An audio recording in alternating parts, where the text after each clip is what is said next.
They were continuing to read the brothers Karamazov. And so it was. They did not go away, and Fyodor Pavlovitch promised them a small sum for wages and paid it regularly. Grigory knew, too, that he had an indisputable influence over his master. It was true, and he was aware of it. Fyodor Pavlovitch was an obstinate and cunning buffoon, yet, though his will was strong enough in some of the affairs of life, as he expressed it, he found himself, to his surprise, extremely feeble in facing certain other emergencies. He knew his weaknesses and was afraid of them. There are positions in which one has to keep a sharp lookout, and that's not easy without a trustworthy man. And Grigory was a most trustworthy man.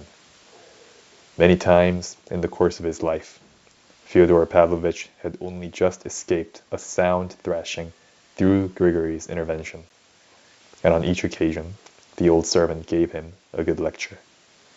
But it wasn't only thrashings that Fyodor Pavlovitch was afraid of.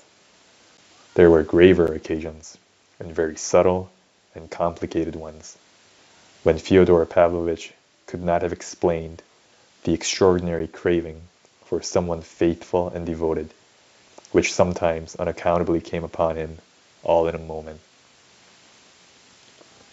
It was almost a morbid condition, corrupt and often cruel in his lust, like some noxious insect.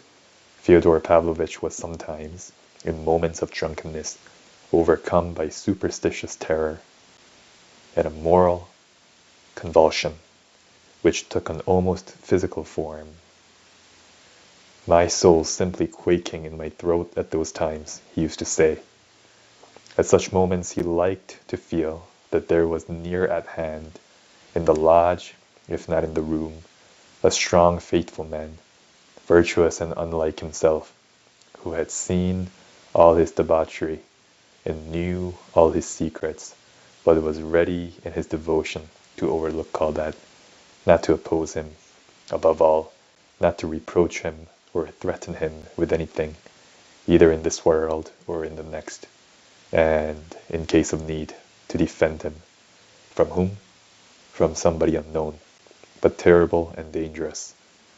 What he needed was to feel that there was another man, an old and tried friend, that he might call him in his sick moments merely to look at his face, or perhaps exchange some quite irrelevant words with him. And if the old servant were not angry, he felt comforted. And if he were angry, he was more dejected.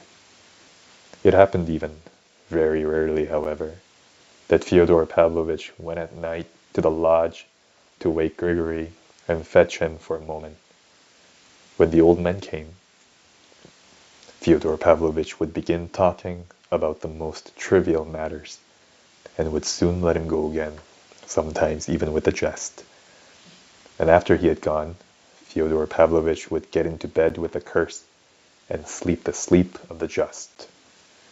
Something of the same sort had happened to Fyodor Pavlovitch on Alyosha's arrival. Alyosha pierced his heart by living with him, seeing everything and blaming nothing.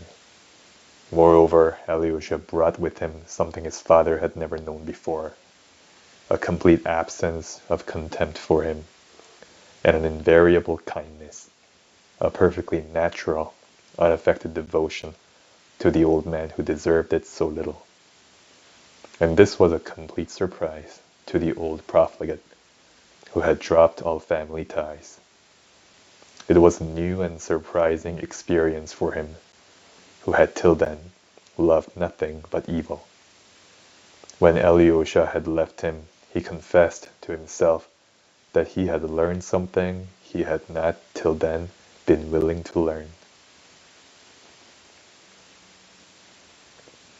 I have mentioned already that Grigory had detested Adelaida Ivanovna, the first wife of Fyodor Pavlovitch and the mother of Dmitri, and that he had, on the contrary, protected Sofia Ivanovna, the poor crazy woman, against his master and against anyone who chanced to speak ill or lightly of her. His sympathy for the unhappy wife had become something sacred to him, so that even now, 20 years after, he could not bear a slighting allusion to her from anyone, and would at once check the offender.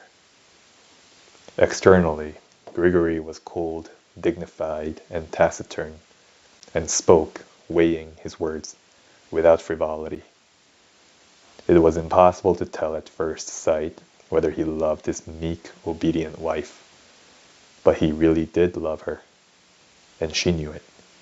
And that's the end of the reading for today. Have a good day.